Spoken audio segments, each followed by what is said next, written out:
Hey guys, welcome back to the Blue Collar Revolution podcast. Today we'll be talking to Alicia Butty, aka Canadian Welder Girl. Let's get into it.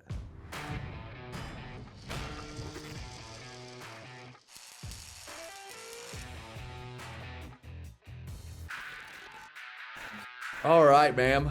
Welcome to the Blue Collar Revolution podcast. I was just wondering, how did you get started in this industry? So my dad has a manufacturing shop, and when I was young, I used to hang out a lot here, and he would kind of teach me the basics of welding. My parents really pushed university, though. They never told me that trades were an option.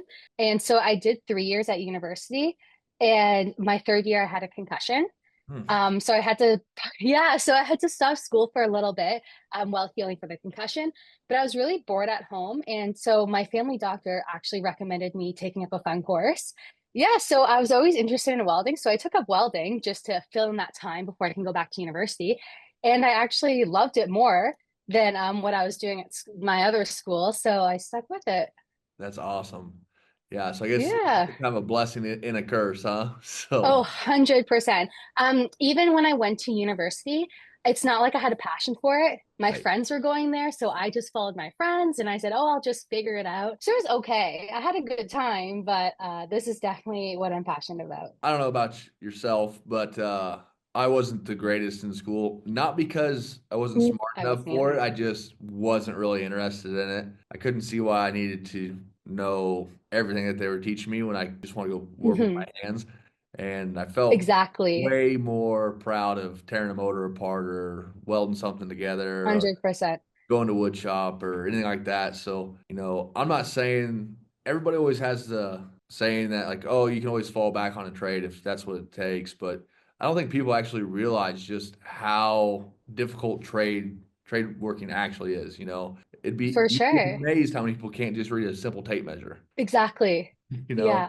And we have a saying here: it takes a strong back and a sharp mind to be a good tradesperson, and I think couldn't hmm find a better truth to that. The only subject that I actually didn't mind in school was math, so I got pretty lucky on that. I obviously did Which you calculus. use in the Yeah, trades. yeah. Yeah. I didn't do a whole lot of algebra. I didn't do a whole lot of calculus or Mhm. trig, but luckily, we live in the era of the smartphone, and there's an app for that now.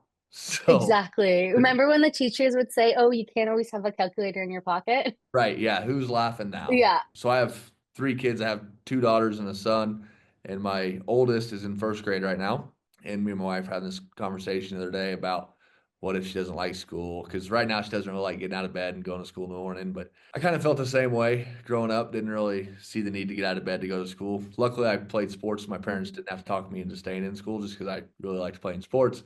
But we talked about, well, what if our kids don't want to finish high school? It's like, well, I don't really care, Right. honestly. Like, my wife's like, oh, absolutely not. They're finishing high school at least minimum. And I hmm kind of agree in that fact. Like, it's not a huge ask, so you might as well do it. But obviously, Google and ChatGPT are now a thing. So it's pretty easy to find any information you want. You can ask Siri just Yeah, anything. exactly. How long have you been in the trades? 20 since 2017. Awesome. Yeah. I really like it. I like how you're always learning, you're always solving new problems. Right now I work at a custom manufacturing shop. So every week there's something different coming in. What was it like that first job walking in? It was a little intimidating, but the first job I had, it was actually an American company and they were starting in Canada. They recruited us from school. And so there's 20 of us that started at this big company and it was just an empty warehouse. And so we were actually building the assembly lines from scratch. So that was very cool. We were all young. We all kind of didn't know what we were doing. So I really enjoyed that. And then once the assembly line was built, then we were in production and it was really good money because it was production job, but I needed to go somewhere where I could solve the problems and, something a little different. But at the time, it was great. Me personally, I obviously love new construction. Like, if I Hmm. could pick any job, it'd always be new construction because there's nothing that somebody else has already Yeah, jacked up or tried to fix 30 times. So yeah, new construction is for great. sure. If you're fixing a mess up, it's generally your mess up, so you don't feel too bad about Yeah, it. hmm for sure. So being a female in the trade industry, how do you feel like that has affected you? I've had only positive experiences. I feel like when you start in the trades, they pick on anyone that's young. I've never really been discriminated, but it's always the new kid, right? Mhm. So there is a lot of joking, and you do have to have tough skin. But fortunately, with my experience, I've never had a lot of discrimination because I'm female. It's always, let's see what you can do, right? So if you can lay down a nice bead, then you basically earn the respect. I couldn't agree more. So I can remember Mhm. being 19 years old and breaking out in the trades and just getting picked on ruthlessly. Mhm. Of course, now that I was an instructor here at Western Welding Academy, I've obviously had to pass that down. They don't call it bullying anymore; I think they call it hazing. So just a little bit, not too bad. Yeah, So just a getting our little bit. stripes Yeah. every now and again too. Coming in that first job, new construction. How long did that job last for you? Because I know myself, like my turnaround was pretty high right out of the gate. Yeah, I was at that company for 3 years. It was really good. Actually, I broke my foot. I was actually sent to their New York facility to train as an inspector, a weld inspector, and I broke my foot in New York. So, I couldn't go on the shop floor with an air boot on, a cast. I had to stay in the office for 6 months, and actually, that was a really great learning experience because I kind of learned how these products were being built and the engineering behind it. And then when my foot was healed, I could go back in the shop. But again, a blessing in disguise. Yeah, I don't know. Yeah. You might just be accident prone. You know what? I think so. I really do think so. I haven't been injured recently. Yeah, But that was actually a little funny. My dad did not want me to go in the trades because he didn't want me to get hurt. it took you getting hurt to get you into the trades. Yeah, Yeah. exactly. Exactly. Those are my only two big injuries. So that's it. I'm done. So myself, I had to do a lot of traveling. Have you been pretty lucky, or have you had to do a lot of traveling throughout your career? I have not been doing a lot of traveling. We have a lot of work here currently, and I'm sure the United States is too, very short of welders. Yeah. So we basically can walk into any company and get hired, which is great because that means you have good pay. So we work with a company called Build Submarines, and Okay. they are looking for 400,000 welders themselves. Wow. Yeah, Yeah. so they're trying to build 12 submarines a year Hmm. for the next 10 years, and they just can't even find the hands to do it. So we're Yeah. trying to get that worked out. And now that I've moved over to the vice president of marketing, I have a EA, executive assistant, and she's helped me do all this cool computer stuff and trying to figure out everything. It's way above my head. But she gets really worried about stuff. And I'm like, don't worry about it. Worst case scenario, we can go fire the weld machine back up. Exactly. She's like, no, you can go fire the weld machine back up. I don't know what I'm gonna do. I'm like, oh, you can come be my helper. We'll E- figure it out. exactly. Exactly. You can teach Uh, her. yeah, and you can correct me if I'm wrong, but I personally feel like with enough time, you can teach 90% of the people a trade. Hmm. So I I think agree. personally, I think welding is probably one of the harder trades to get into, just for the simple fact that it's a skill. It's not Right. It's like just it's kind of reading. an art. Correct. It's Yeah. not just Yeah. reading a tape measure and it's not just cutting, it's not gluing, it's not building a house. Don't get me wrong, like we need all of that by all means. And Hmm. the people that are masters of that craft just still amaze me, tile layers, floors, roofers. It all takes a special skill by for sure. And there's obviously the better ones and the worst ones.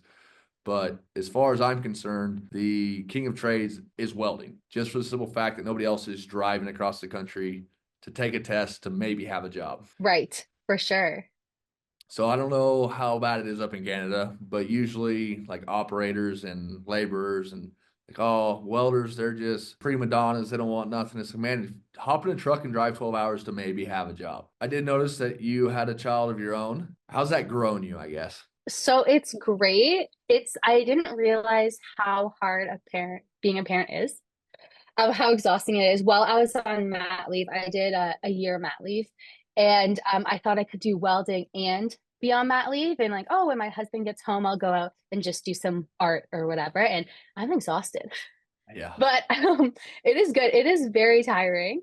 Yeah. Even I was excited just to get back on the shop floor after mat leave, and I was humbled fast. I went in very cocky into the shop floor and I built something. I grabbed a project and it was not square.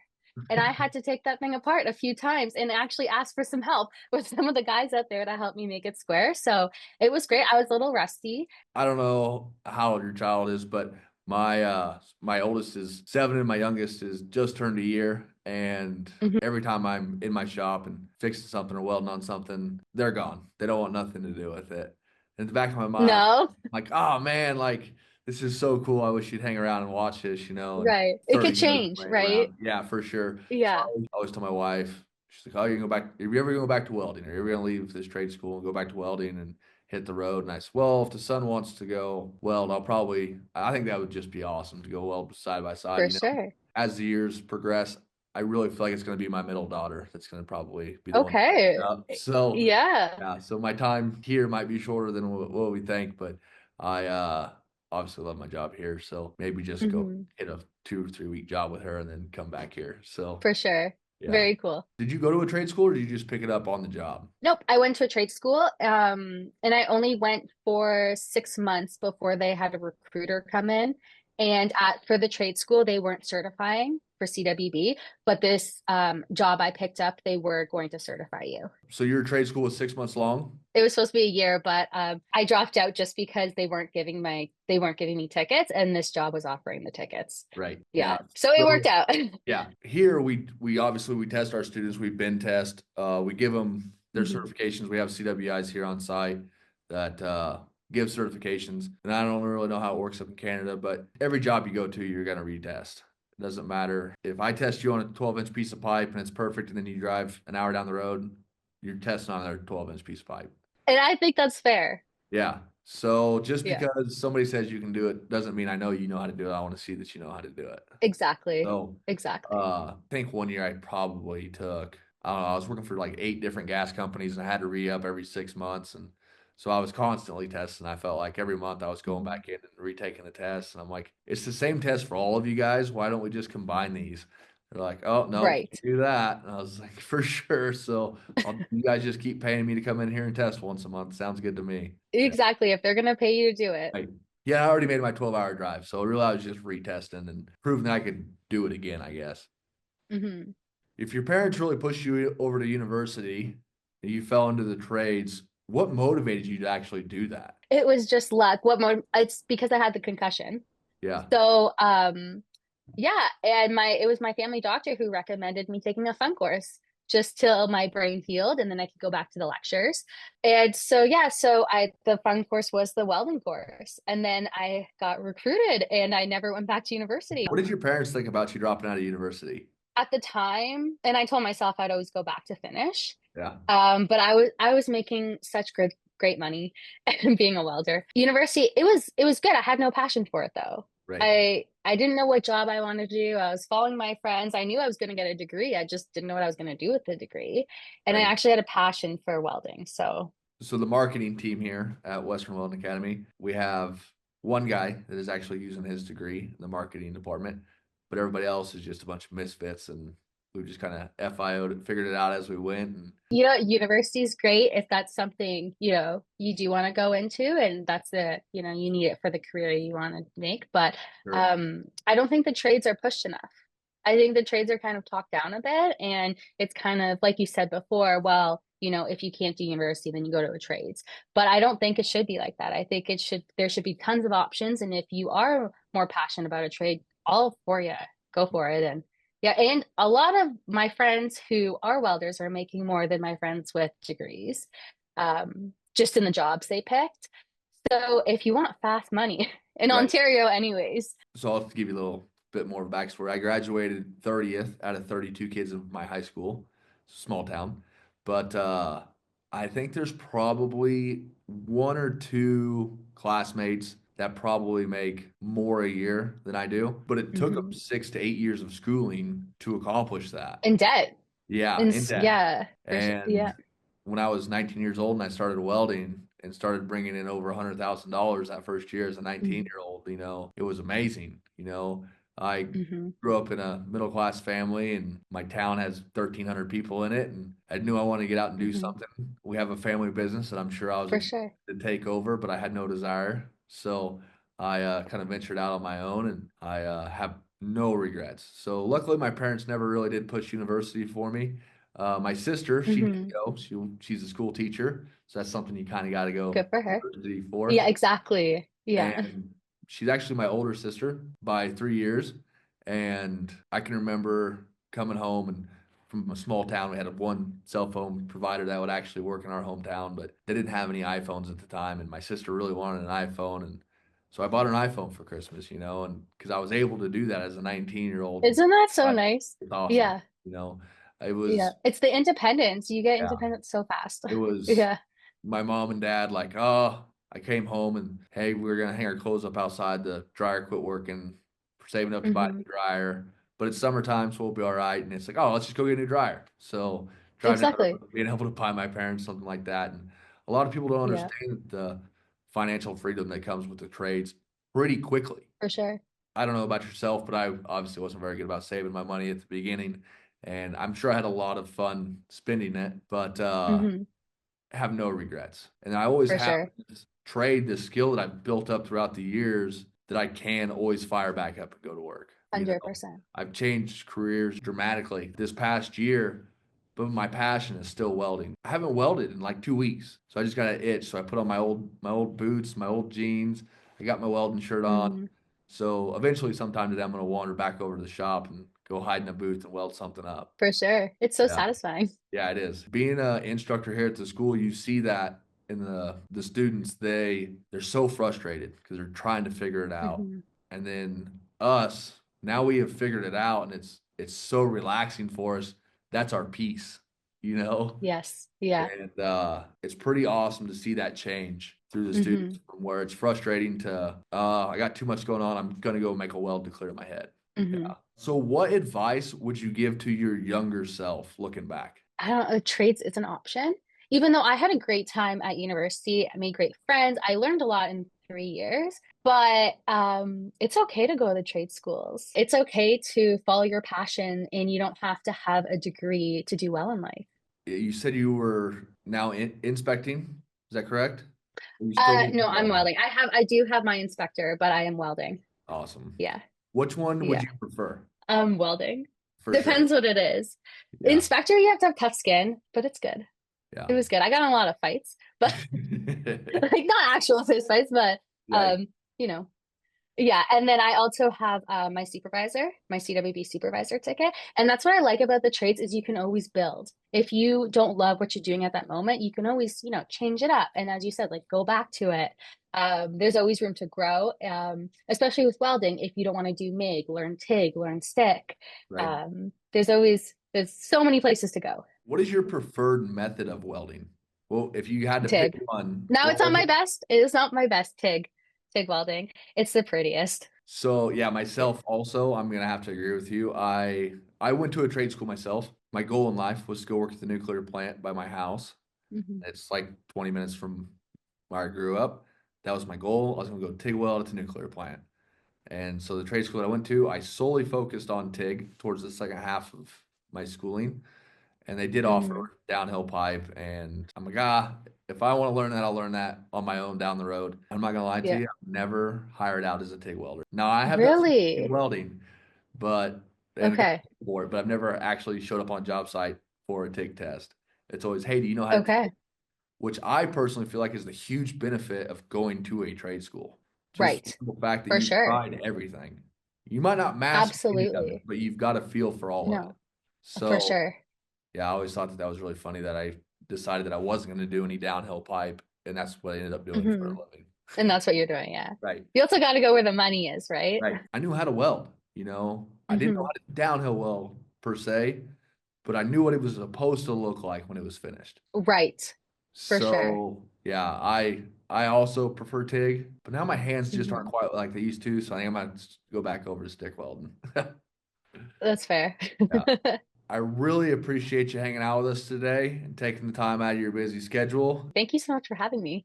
Oh, it was a blast. I'm so glad you made some time to hang out with us. Well, awesome, man. Thanks again. Appreciate you hanging out with us, and we'll see you next time. Thank you. Wow, that was great, man. Thanks for hanging out with us. Y'all go make sure you check out her Instagram, Canadian Welder Girl. All right, guys. So just a heads up, this is going to be our last episode here in the podcast studio. We're actually going to be hitting road on the Blue Collar Tour, powered by Western Welding Academy. And we'll go see you guys out there. If you want to see all of our stops, we're doing some meet and greets also. Go check out our website. We hope you enjoyed this episode. We'll see you guys next time on the Blue Collar Revolution podcast. Thanks for supporting the channel. We'll see you guys next year.